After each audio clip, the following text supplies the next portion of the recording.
नमस्कार, जय हिंद दोस्तों। मैं संजय सर नॉलेज कैंपस के इस ऑनलाइन सेशन में आप लोगों का स्वागत करता हूं।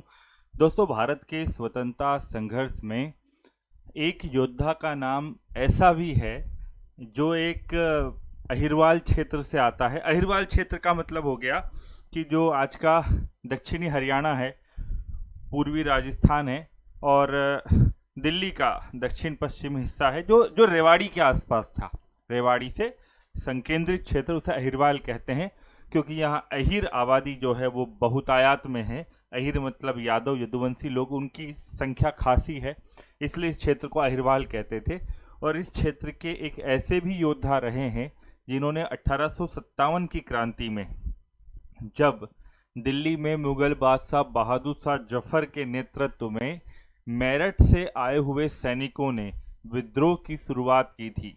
आपको पता है कि 1857 का जो विद्रोह है वो 10 मई 1857 को मेरठ से प्रारंभ हुआ और मेरठ से प्रारंभ होकर धीरे धीरे उन सभी क्षेत्रों में फैल गया। खास तौर पे उत्तर प्रदेश, मध्य प्रदेश और हरियाणा के क्षेत्र में, दिल्ली से लगे हुए एरिया में वो सभी लोग इसमें शामिल हुए जो राजे रजवाड़े किसी न किसी तरह से अंग्रेजों की नीतियों से नाराज थे। अंग्रेजों ने राजाओं का, महाराजाओं का, जमींदारों का, जागीरदारों का जो भी राजनीतिक शोषण किया, भारत के लोग उससे नाराज थे। किसान लोग नाराज थे, मजदूर नाराज थे। तो वो सभी लोग, सैनिक जो ब्रिटिश सैनिकों में, सेना में भर्ती थे मगर उनकी ऐसी शोषणकारी नीतियों से नाराज थे, उनके साथ में भेदभाव किया जाता था, उस नीति से नाराज थे। तो वो सभी लोग मिलकर के 1857 की क्रांति, 1857 के रिवॉल्ट में अपना अपना रोल प्ले करते हैं। उन सब से अलग एक ऐसा भी व्यक्ति रहा है अहिरवाल क्षेत्र का, अहिर शासक, जिसे आज भी हरियाणा राजस्थान के लोग वीरता के लिए, शौर्य के लिए याद करते हैं। भारत सरकार ने जिनके सम्मान में डाक टिकट तक जारी किया है। अहिरवाल का वो व्यक्ति जो महज 13-14 साल की उम्र में राजा बन गया रेवाड़ी का, और जब 1857 की क्रांति में ब्रिटिश सरकार या अंग्रेजी सेना उनको पराजित ना कर पाई तो वो विदेश चले गए भारत माता की आज़ादी के लिए।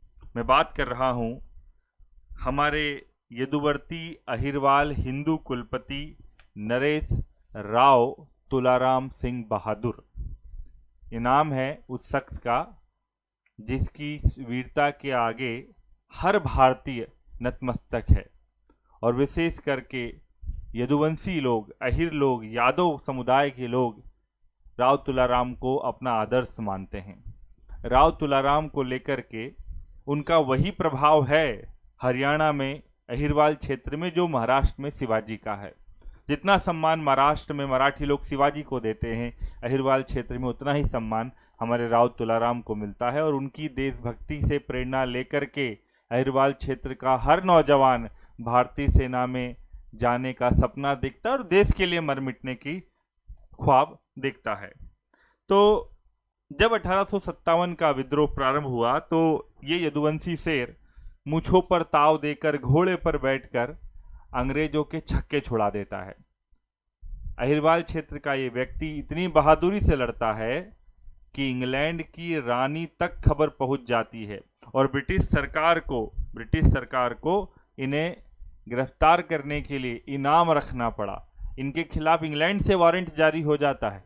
तो ऐसे शख्स के बारे में आज हम इस सेशन में बात करेंगे। इस सेशन का उद्देश्य सिर्फ इतना है कि हर भारतीय को, खास तौर पे उस व्यक्ति को जो राव तुलाराम के बारे में कुछ नहीं जानता, उनको कुछ थोड़ी बहुत जानकारी देना ताकि हम अपने जीवन में उनसे कुछ प्रेरणा ले सकें। राव तुलाराम जी के बारे में कुछ बेसिक बातें हैं।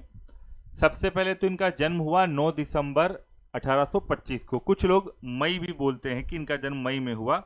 और इनका जो जन्म स्थान है बलियावास गांव है रेवाड़ी में। रेवाड़ी मैंने कहा अहिरवाल क्षेत्र का सेंटर था रेवाड़ी। आज भी आप अगर हरियाणा में रेवाड़ी जाएंगे तो वहाँ पर इनके जो वंशज हैं उनकी हवेलियाँ मौजूद हैं, उनके राजघराने मौजूद हैं।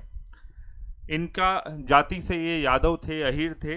पिता इनके नाम उनका राव पुरीराम यादव, ये रेवाड़ी के जमींदार थे और इनकी मृत्यु के बाद राव तुलाराम साहब जो है वो शासक बनते हैं। राव जो तुलाराम थे वो रेवाड़ी रियासत के बहुत ही प्रभावशाली जमींदार थे और इतने प्रभावशाली जमींदार थे कि आसपास के कई गांवों के मुखिया थे। बचपन से ही इन्हें शौर्य की कहानियां, शस्त्र विद्या, शास्त्र विद्या इनकी माता के द्वारा दी गई। इन्हें संस्कृत, अंग्रेजी, उर्दू, फारसी, अरबी और कई भाषाओं का ज्ञान था। यानी कि राव तुलाराम साहब जो थे वो बचपन से ही मेधावी थे और आजकल का जो अंग्रेजी एजुकेशन सिस्टम होता है उसमें तो नहीं, मगर हाँ भारतीय सांस्कृतिक जो शिक्षा थी उसमें इनको काफ़ी कुछ ज्ञान हासिल था। इनके जो पिता थे वो रेवाड़ी रियासत के जमींदार थे और ख़ास तौर पे हरियाणा में जब पिता की इनकी मृत्यु हो जाती है, देखो इनके पिता की जब मृत्यु हुई जब इनकी उम्र मात्र 13 साल की थी। राव तुलाराम साहब 13 साल की उम्र में ये रेवाड़ी के उत्तराधिकारी बने। आप समझिए 13 साल की उम्र क्या होती है। आजकल तो बचपन 13 साल में बच्चे ढंग से स्कूल की किताबें भी नहीं पढ़ पाते, मगर इन्होंने रियासत की बागडोर संभाल ली और वे उनकी जो शासन व्यवस्था थी, 13 साल की उम्र में शासक बनने के बाद इन्होंने शासन व्यवस्था में भूमिका निभाना शुरू कर दिया। जो रामपुरा है, रामपुरा एक क्षेत्र है, वहाँ पर रामपुरा महल का निर्माण कराया। इन्होंने कहा कि जब हमारी शासन व्यवस्था अगर अच्छी चलनी चाहिए तो उसके लिए राजधानी अच्छी होनी चाहिए। रामपुरा महल बनाया, वहाँ से पूरी सत्ता चलाते थे।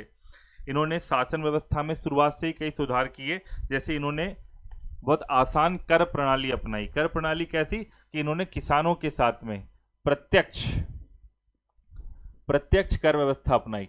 प्रत्यक्ष कर व्यवस्था का मतलब होता है कि कोई मीडिएटर नहीं रहेगा, यानी जो जमींदार है, जो राजा है, वो सीधा टैक्स वसूल करेगा। किसानों के साथ शोषणकारी व्यवहार नहीं होना चाहिए। इन्होंने सिंचाई व्यवस्था की सुधार की, छोटी छोटी नहरें बनवाई, कुएं खुदवाए, तालाब खुदवाए, ताकि ज़्यादा से ज़्यादा अगर सिंचाई की व्यवस्था हम कर पाएंगे किसानों के लिए तो खेती बेहतर होगी, और खेती बेहतर होगी तो आप लगान भी किसान आसानी से देगा।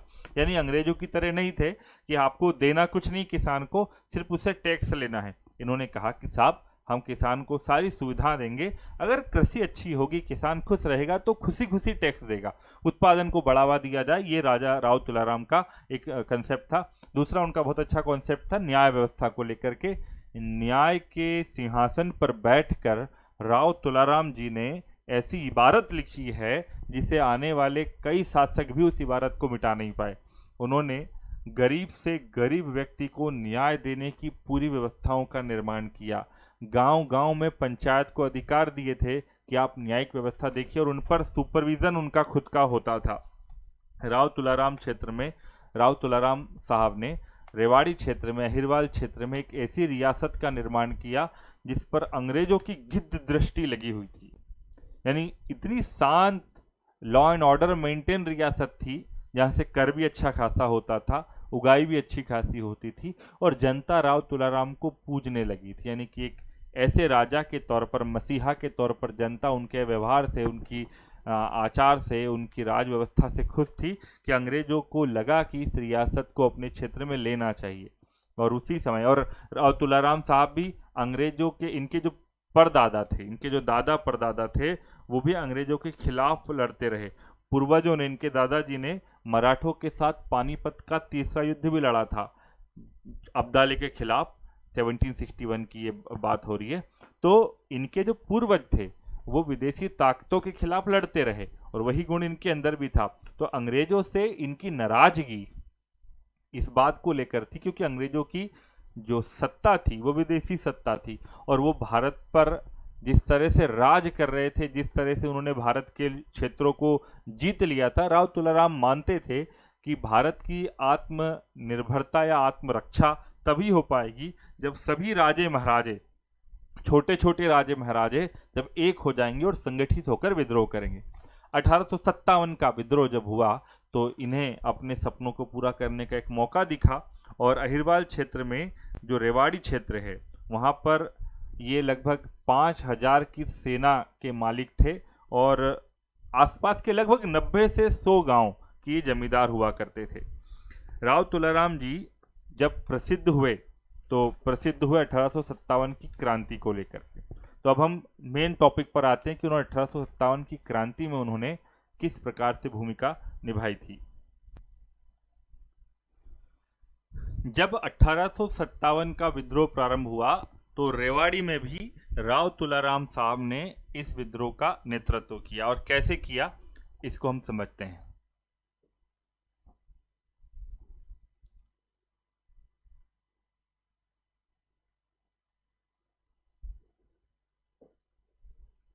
देखिए,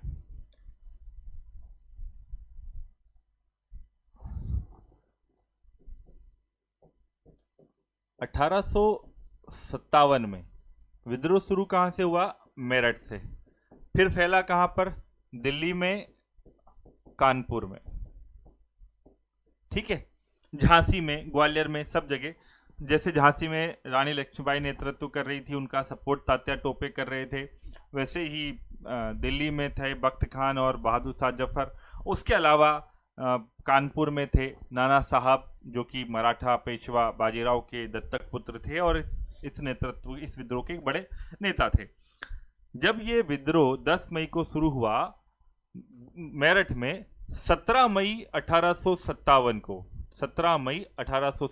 को राव तुलाराम ने इस विद्रोह को, इस क्रांति को रेवाड़ी में शुरू कर दिया। जैसे ही उन्हें पता चला कि विद्रोह शुरुआत हो चुकी है, उन्होंने रेवाड़ी में सबसे पहले अभियान किया। उन्होंने किया कुछ नहीं, उन्होंने अपने सैनिकों को इकट्ठा किया और सरकारी इमारतें, क्योंकि रेवाड़ी में भी ब्रिटिश सरकार की इमारतें मौजूद थी, सरकारी अधिकारी थे, सरकारी ब्रिटिश सरकार के सिविल एरिया था जहां पे लोग अंग्रेज रहते थे। इन्होंने कहा कि भाई कोई सिविल एरिया में, यानी कि कोई महिलाओं बच्चों को नुकसान नहीं पहुंचाएगा, और जितनी भी सरकारी इमारतें थे उन पर हमला किया जाए।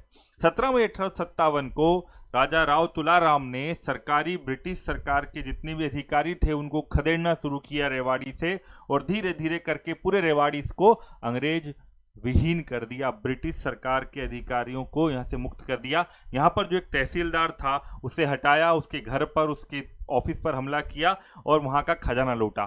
सरकारी खजाना यहाँ बहुत ज़्यादा था, जो राजा राव तुलाराम को नई सेना का गठन करने में बड़ा महत्वपूर्ण रोल प्ले करता है। राव तुलाराम जी ने लगभग 5,000 सैनिकों का एक बहुत बड़ा बेड़ा तैयार कर लिया। और इन 5,000 सैनिकों में ऐसा नहीं है कि ये सिर्फ यादव तो थे ही सही इनके साथ में, मगर इन्होंने गुर्जर, मुस्लिम, किसान, मजदूर, ठाकुर, इवन ब्राह्मण तक भी, राजपूत, इन सभी, यानी जो लोग कहते हैं ना कि भाई देश पर मरने वाला व्यक्ति किसी जाति विशेष का नहीं होता। हाँ, वो किसी जाति विशेष के लिए आदर्श हो सकता है कि हमारे वंश में उन्होंने जन्म लिया, मगर जब उनकी सेना में जो सैनिक उनके साथ शहादत हासिल किए वो किसी एक जाति के नहीं थे, सिर्फ यादव या आहिर नहीं थे। तो इन सभी जाति और समुदाय के लोगों ने राव तुलाराम का सपोर्ट किया और 5,000 की एक बड़ी सेना राव तुलाराम ने तैयार कर दी। 5,000 की जो सैनिक तैयार किया, इसमें इन्होंने जो खजाना लूटा उससे उन्होंने रेवाड़ी में गोली और बंदूक बनाने की, बम बनाने की फैक्ट्री भी डाली।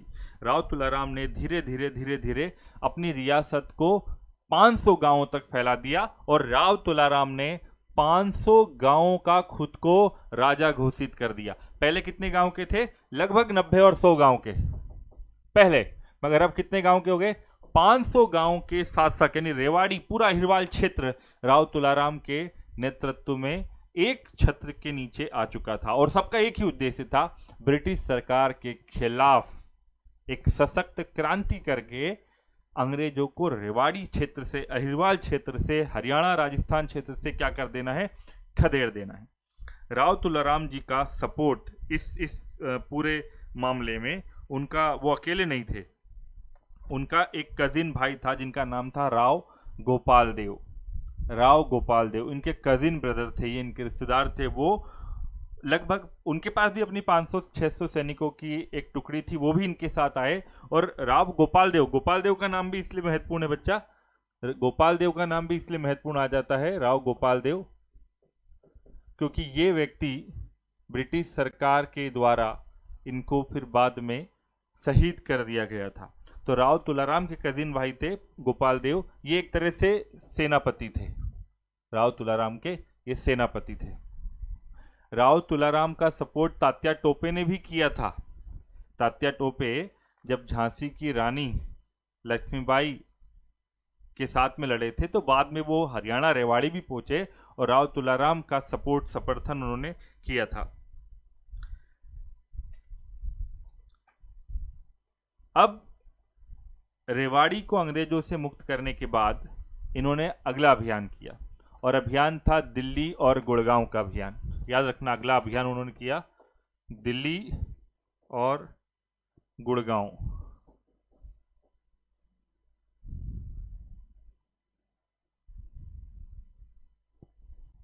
इन्होंने प्लानिंग की कि हमें ना अब पूरे दिल्ली क्षेत्र को अंग्रेजों से मुक्त करना चाहिए। तो इन्होंने 1857 के विद्रोह को विस्तार देते हुए, देखो राव तुलाराम ना भारतीय योद्धाओं में एक बहुत स्ट्रेटेजिक पर्सन थे, स्ट्रेटेजिस्ट थे। वो रणनीति बनाने में माहिर थे। लोगों को मोबिलाइज करके, संगठित करके संसाधनों का और मानव संसाधनों का, सेना का किस तरह से कुशलतम उपयोग किया जाए, ये राव तुलाराम को बहुत अच्छे से आता था। इसीलिए राव तुलाराम जी ने अपनी सैनिकों को दिल्ली गुड़गांव की तरफ भेजा, क्योंकि वो एक ऐसा क्षेत्र था, एक तो वहाँ अहिर समुदाय की आबादी ज़्यादा थी, यादव बहुल्य क्षेत्र भी था, और दूसरा कि वहाँ के जो जाट समुदाय के लोग थे वो योद्धा माने जाते थे और अंग्रेजों के खिलाफ उनको आप अच्छे से सेना में भर्ती करके अंग्रेजों को कड़ी टक्कर दी जा सकती थी। तो तुलाराम साहब ने गुड़गांव के आसपास पर अंग्रेजों को टक्कर दी और एक रणनीति के थ्रू उन्होंने झज्जर, नारनौर, हिसार, इन सभी क्षेत्रों को अंग्रेजों से मुक्त कर दिया। जब अंग्रेजों को राव तुलाराम जी के बारे में पता चला तो उन्होंने सोचा अब किसी भी प्रकार से इस क्षेत्र को फिर से अंग्रेजों के अधीन लाया जाए। उसके लिए जरूरी था कि राव तुलाराम जी को या तो मार दिया जाए या गिरफ्तार कर लिया जाए। राव तुलाराम जी के बारे में इंग्लैंड के अखबारों में खबरें छपने लगी, वहां से ये प्रसिद्ध हुए। इंग्लैंड के पार्लियामेंट में इन पर बहस हुई, ब्रिटिश प्रधानमंत्री और रानी के घर तक इनकी वीरता की चर्चाएं पहुंचने लगी और वहां से इनके नाम का फिर अरेस्ट वारंट आया। जब उनके नाम का अरेस्ट वारंट इंग्लैंड से आया तो यहाँ का भी जो ब्रिटिश वायसराय था, वो ब्रिटिश वायसराय, उसने इन्हें पकड़ने के लिए एक सेना का गठन किया और एक इतिहास में युद्ध हुआ जिसे बोलते हैं नारनौल का युद्ध। बच्चा, नारनौल का युद्ध।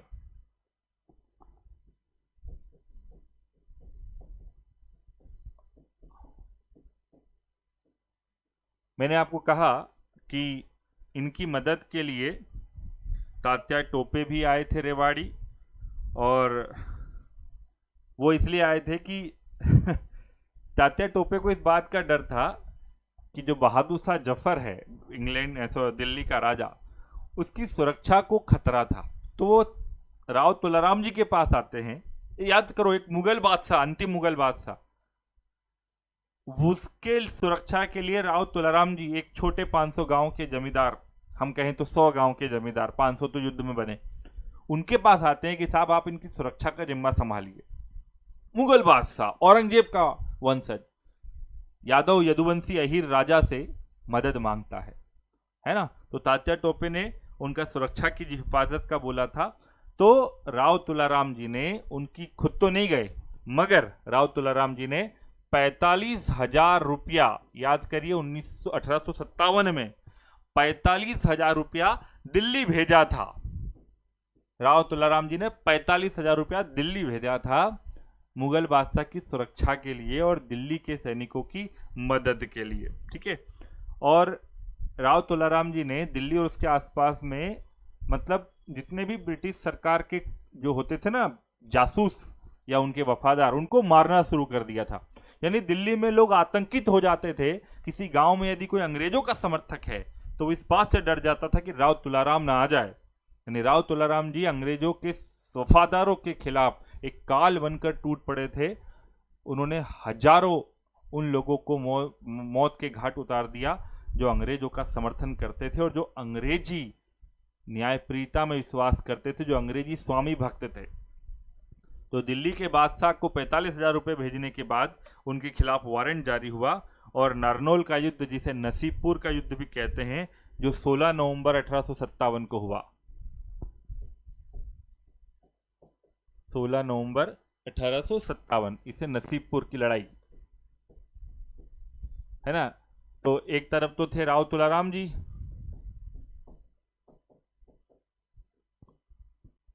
उनके भाई गोपाल देव जी, नारनौल की लड़ाई में गोपाल देव जी, फिर राव किशन गोपाल,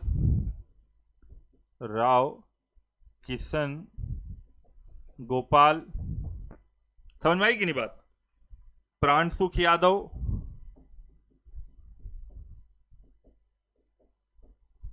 ये एक तरफ है हमारे राव तुलाराम जी की सेना के सैनिक, और दूसरी तरफ खास तौर पे, अच्छा, इसके अलावा राजा प्रताप सिंह थे झज्जर के, अहमद अली खान थे फरुखसियर से आए थे, और कुछ और स्थानीय शासक थे, और हमारी लगभग 5-6 हजार की भारतीय सेना है ना। अब जो अंग्रेज थे, गिराड, एक ब्रिटिश अफसर था गिराड, ये अंग्रेजी सैनिकों का सेनापति था। एक अंग्रेजों ने एक बड़े अधिकारी गिराड को पहुंचाया। अब यहां समझने की बात है कि इनकी सेना में लगभग 30,000 सैनिक, और भारतीयों हमारी सेना में कितने थे? 5,000। पहली बात तो ये समानता थी नहीं बेटा, समझे बेटा। 30,000 सैनिक अंग्रेजों के थे, 5,000 हमारे थे राव तुलाराम जी के साथ। भयंकर युद्ध हुआ, खूब संसाधनों का प्रयोग हुआ, अंग्रेजों ने तोपों का खूब प्रयोग किया, बहुत ज्यादा तोपें चलाई, आधुनिक हथियार लेकर आए, इंग्लैंड से उनके लिए संसाधन आए थे, हथियार आए थे। उनकी सेना जो थी वो इंग्लैंड से आई थी, बहुत ट्रेंड थी, आर्मी थी, और हमारे पास पेशेवर सैनिक कम थे, मगर किसान, मजदूर, दस्तकार, काश्तदार, ये सब लोग शामिल थे। हिंदू, मुसलमान, राजपूत, गुर्जर, सब लोगों की मिलीजुली सेना 5,000 की थी। संसाधन कम पड़ गए, हौसला कम ना हुआ। राव तुलाराम जी को जब लगने लगा कि हमारी सेना, क्योंकि इसमें हमारे गोपाल देव जी शहीद हो गए, किशन गोपाल जी शहीद हो गए, प्राणसुख यादव जी शहीद हो गए, इस युद्ध में मारे गए, और राव तुलाराम जी को उनके सैनिकों ने कहा कि यदि शासक शहीद हो गया तो फिर युद्ध को आगे कौन जारी रखेगा। राव तुलाराम जी ने वही नीति अपनाई जो शिवाजी महाराज ने अपनाई थी। जब शिवाजी महाराज भी जयसिंह के खिलाफ घिर गए थे तो उनके सैनिकों ने कहा था कि एक लाखों का पालनहार नहीं जाना चाहिए। राव तुलाराम ने भी यही किया, वही किया जो हल्दी घाटी की लड़ाई में महाराणा प्रताप ने किया था कि देश की रक्षा के लिए फिर से संगठित करेंगे लोगों को, फिर से लड़ाई लड़ेंगे। तो वो भूमिगत हो गए, युद्ध के मैदान से चले गए नई सेना को तैयार करने के लिए। ये हमारे सारे शहीद हो गए इस युद्ध में।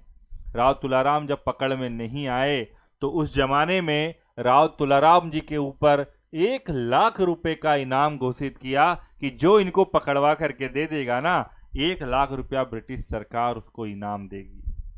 ये राव तुलाराम जी के लिए घोषणा की थी, मगर कोई भी ऐसा गद्दार नहीं हुआ। राव तुलाराम जी कई गांवों में गए, गरीबों के घर में रहे, कहते हैं कि कुछ जनजातियों ने भी उनकी मदद की थी, मगर राव तुलाराम जी किसी भी प्रकार अंग्रेजों के साथ नहीं आए। युद्ध का परिणाम क्या हुआ? अंग्रेजों को बहुत नुकसान हुआ, मगर क्योंकि उनकी संख्या ज्यादा थी तो वो जीतने में कामयाब रहे। गेराल्ड इस युद्ध में मारा जाता है, मगर फिर भी अंग्रेज युद्ध जीत लेते हैं और राव तुलाराम जी यहां से भूमिगत यानी अंडरग्राउंड हो जाते हैं। इस युद्ध के पहले राव तुलाराम जी ने कई राजपूत रियासतों को भी पत्र भेजे थे, जिनमें जैसलमेर, बीकानेर, बूंदी इन्होंने राव तुलाराम की योद्धा का, उनकी वीरता का, उनके साहस का स्वागत किया, सम्मान किया, मगर समर्थन नहीं दिया, क्योंकि ये भी अपनी अपनी समस्याओं में घिरे हुए थे कहीं न कहीं। इस युद्ध से निकलने के बाद राव तुलाराम जी को लगा कि हमें भारत में से बाहर, क्योंकि 1857 की क्रांति भारत में समाप्त हो चुकी थी, विक्टोरिया ने घोषणा पत्र जारी किया और बाद में लॉर्ड कैनिंग जो उस समय का वायसराय था, 1858 का भारत शासन अधिनियम आ गया और पूरा ब्रिटिश मतलब भारत जो है वो ब्रिटिश क्राउन के अंतर्गत आ चुका था, यानी ईस्ट इंडिया कंपनी का शासन खत्म हो गया और क्राउन ने तगड़ा शिकंजा भारत पर कस लिया। तो इन्हें लगा कि अब हमें भारत से बाहर जाकर के समर्थन जुटाना चाहिए और इसके लिए वो विदेशों की यात्रा पर गए। कहाँ गए चलिए समझते हैं। तो यहाँ से कैसे तैसे राव तुलाराम बॉम्बे पहुंचे और वहां से फिर वो ईरान, अफगानिस्तान और रूस तक पहुंचे। देखिए वो रूस गए कि नहीं गए, इसके लिए आपको कुछ हमारे पास सबूत मौजूद हैं। वो रूस गए थे। राव तुलाराम जी का एक पत्र है जो सेंट पीटर्सबर्ग, रूस का एक शहर है सेंट पीटर्सबर्ग, उसके म्यूजियम में आज भी रखा हुआ है राव तुलाराम जी का पत्र। और उन्होंने रूस के शासक से कहा था कि आप भारत की मदद करें, क्योंकि रूस जो है वो कहीं न कहीं ब्रिटेन का या दुश्मन रहा है, फ्रांस का। तो भारत की आज़ादी में रूस की हेल्प लेने के लिए वो रूस तक गए। उनका उद्देश्य क्या था विदेश जाने का? पहला उद्देश्य उनका साफ साफ था कि जो विदेशी ताकतें हैं, यानी जो विदेशी राजा हैं, उनसे भारत की आज़ादी में मदद लेना। यही मदद बाद में सुभाष चंद्र बोस ने भी ली जापान जा करके, यानी विदेशी ताकतों से भारत की आज़ादी के लिए समर्थन हासिल करना, ये राव तुलाराम जी की योजना थी, जिसे बाद में सुभाष चंद्र बोस ने भी अपनाया और आज़ाद हिंद फौज बनाई। और यही तुलाराम जी का उद्देश्य था कि विदेशी राजाओं से हम सैन्य मदद लेंगे और सैन्य मदद लेकर के हम भारत के लिए एक नई सेना बनाएंगे और फिर से एक क्रांति खड़ी करेंगे। एक बार तो हमारी क्रांति असफल हो गई, मगर हम फिर से एक क्रांति खड़ी करेंगे और अंग्रेजों के खिलाफ युद्ध अभियान छेड़ेंगे। तो विदेशी ताकतों का समर्थन वो इसलिए चाहते थे। वो काबुल में उनके एक दोस्त थे, अमीर दोस्त मोहम्मद खान, उसके घर रुके, वहाँ गए और ईरान भी गए, रूस भी गए। युद्ध हारने के बाद में फिर वो, क्योंकि उनकी प्लानिंग यही थी कि विदेशी समर्थन शायद हमारे ज़्यादा काम आ जाएगा, मगर जब वो काबुल में थे तो 23 दिसंबर 1863 को एक बीमारी ने उनको घेर लिया और 23 दिसंबर 1863 को काबुल में ही उनका देहांत हो जाता है। और बड़ी आश्चर्य की बात यह है बच्चा कि उनके जो दोस्त थे ना, मोहम्मद खान, काबुल के दोस्त मोहम्मद खान, एक मुसलमान। आज हमारे देश में ना हिंदू मुसलमान को लेकर बहुत कंट्रोवर्सी हो रही है, बहुत ज़्यादा विवाद होते हैं, मगर देश की आज़ादी का जब आप इतिहास पढ़ते हैं तो सभी समुदाय के लोगों ने अपने अपने हिस्से का खून बहाया है। कोई फांसी पर चढ़ गया, कोई गोलियां खा लिया, कोई तोप के आगे उड़ा दिया गया, मगर सब ने अपने अपने हिस्से का खून तो बहाया है। दोस्त मोहम्मद खान ने इस हमारे शेर का, हरियाणा के शेर का अंतिम संस्कार किया, काबुल में किया। और एक सच्चा देश नायक, राष्ट्र नायक वीर गति को प्राप्त हुआ। उनका स्थान आज भी भारत के महान योद्धाओं में अगली पंक्ति में हैं। राव तुलाराम जी